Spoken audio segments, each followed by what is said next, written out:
I was thinking about making this a actual digital product, but I said to myself, you know what? I'm just going to give away free game today. So on this episode, I got a way that you can convert camps or even clinics into a waterfall of new private or consistently training clients. Stay tuned for the episode, but before that, subscribe and share because there's other coaches and other trainers who need this information. Entrepreneur Show.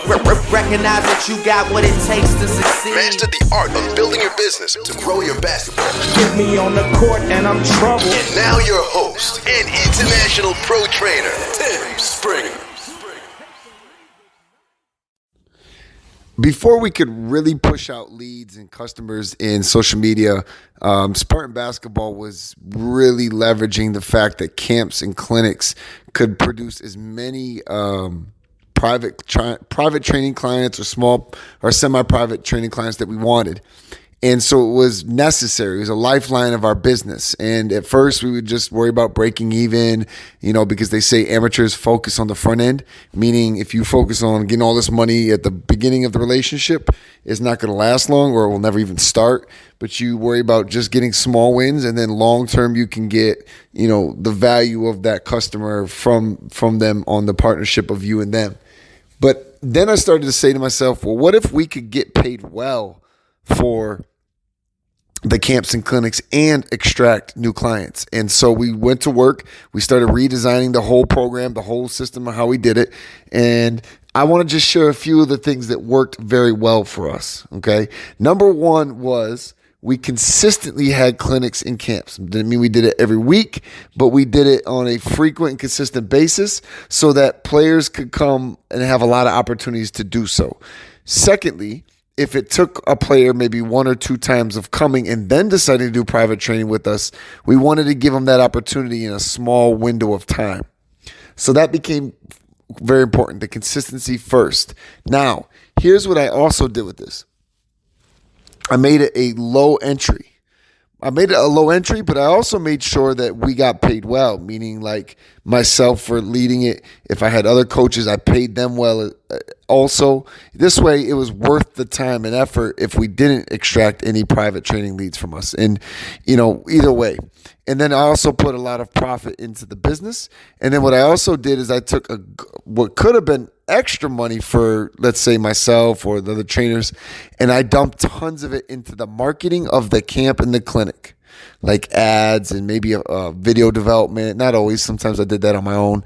But I dumped tons of marketing into that because then what happened was it created like this omnipresence,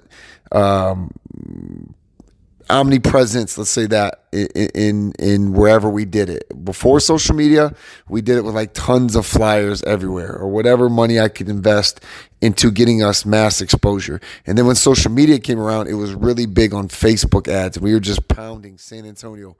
And I would make like 2 or 3 pieces of really good content, either like value of education or like highlight films of workouts, and just draw as much attention as I could to it with, and I'm not talking tons of money. We're not talking $500-$600. I think my smallest marketing budget was $50. I think my biggest marketing budget was like $300. And that was more for like the camps where I had that affordability. And I would dump that in. So there'd be tons of presence. They'd get multiple pieces of content, just seeing the camp. They get excited about the camp. They come to the camp. Now, yes, they came to a camp, but at the same time, anytime I could show, what am I trying to say? Future project what it would look like to train with us long term, or kind of subliminally talk about how this was the start of a long term relationship, even though we hadn't come to agreement yet. I did that. And then, so what started to happen during the clinic, especially the clinic, because you only got an hour and a half, 2 hours, 3 hours, man, you got to really push all of that into a small space. Camps were obviously a little different because you'd spend a full day, 2 days, 3 days, whatever your camp was. I really didn't do more than 3. I usually only did 3 if I brought an NBA player in because I needed to recoup more because I had to pay them for their appearance. But usually 2. And so you just start building that relationship really strong, especially for us because we were not necessarily picky or selective of who we wanted, but it was like me and my two other trainers. So like I had the certain age groups. I had like the high school boys, high school girls. My other one had the young high school boys and girls and the older middle school. My other trainer had the middle school, like the pure middle school and the elementary. So we would start to pick out of those who we'd really want to be in the program. And if you've heard my episode before, your marketing that I did before on the show, your marketing should not only attract but repel certain clients, because you want to find the ones who are going to be hardworking and listen. So it almost became an interview for the players as well, even though we didn't mention that to them. We figured out those 2, 3, 4, and when we got good, about 5 players each that we wanted to make sure we had a conversation with after the practice, after the clinic or camp. And we would do that. Now, before that, though, I would, at the very end, last 10 minutes, kind of cool down stretch or just sit them in front of us and say, hey, good job. This is what you learned. This is where you can get better. By the way, we can serve you in that way. All you have to do is have your parent and yourself come talk to us after the clinic. A lot of times what we found is the kids we'd already kind of in our mind picked out were the ones who came to us anyway because they responded well, so they got a good experience and reaction out of the camp or clinic. But we'd also go maybe intentionally engage in conversation with those that didn't, and we would just close. It would be a whole closing mechanism.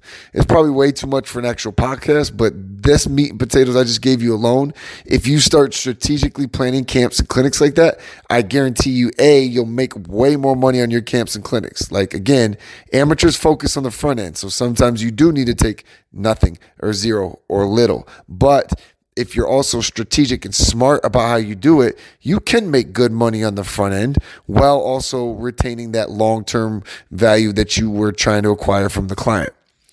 So I hope that was super helpful. If you want more stuff like this, like really in-depth stuff, I highly encourage you to take a look at the Dominate Your City Challenge. It is stuff like this, all of the stuff that I've done over the last 15 years with Spartan, bundled in one place where it's just implementable ideas and strategies that are going to allow you to grow and acquire what you want next in a very quick and efficient manner. So check the link in the description of the podcast, and I will see you on the next episode.